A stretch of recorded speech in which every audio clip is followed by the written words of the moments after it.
آج سمجھتے ہیں بس مال ہی سب کچھ ہے. مال سب کچھ نہیں. بس ایک دوسری نوکری جہاں نظر آئی زیادہ تنخواہ کی، بس اس کو چھوڑا آگے سوئچ کر گئے.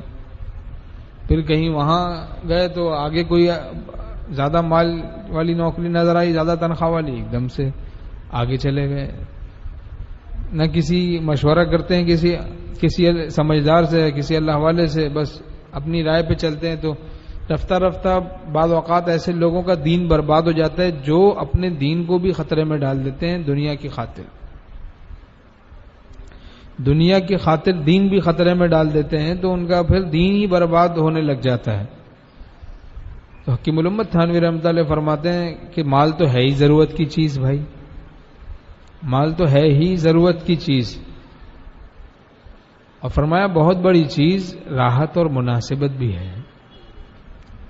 پہلی جگہ اگر راحت ہو اور مناسبت ہو تو اس کو غنیمت سمجھنا چاہیے. پہلی جگہ ذریعہ معاش ہے، ایک کام لگا ہوا ہے، ادھر تنخواہ تو ہے، مناسب کی ضرورت پوری ہو رہی ہے، لیکن راحت بھی ہے مناسبت بھی ہے.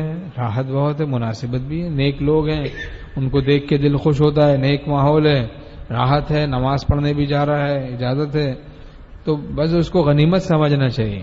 دوسری جگہ اگر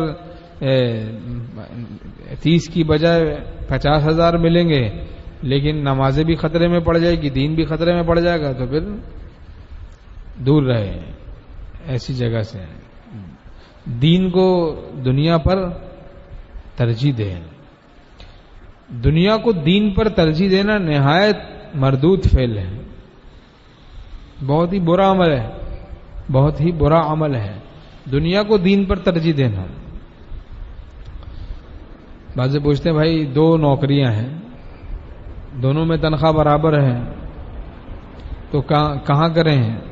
تو بھائی یہ دیکھیں کہ دین کا کہاں فائدہ ہے. جہاں دین کا فائدہ ہے وہاں کریں کام. جہاں دین کا فائدہ ہے، دینی فائدہ ہوگا، نیک صحبت میں جا سکتا ہے، اپنے معمولات کر سکتا ہے، جماعت کے ساتھ نماز پڑھ سکتا ہے. 1 میل کے اندر اگر مسجد ہے تو مسجد میں نماز پڑھنا سنت موقدہ ہے. بعض مسجد میں نہیں جاتے ہیں، بس اپنی پڑھ لی. جماعت سے واجب ہے نماز پڑھنا. واجب کا تارک فاسق ہے، واجب کو چھوڑنے والا فاسق ہے، اور فاسق اللہ کا ولی نہیں ہو سکتا. بعض داڑھی کو کالا خضاب لگا دیتے ہیں، ارے بھائی گناہ ہے، ناجائز ہے کالا خضاب. ایسے ہی مونچھیں بڑی رکھی ہوئی ہیں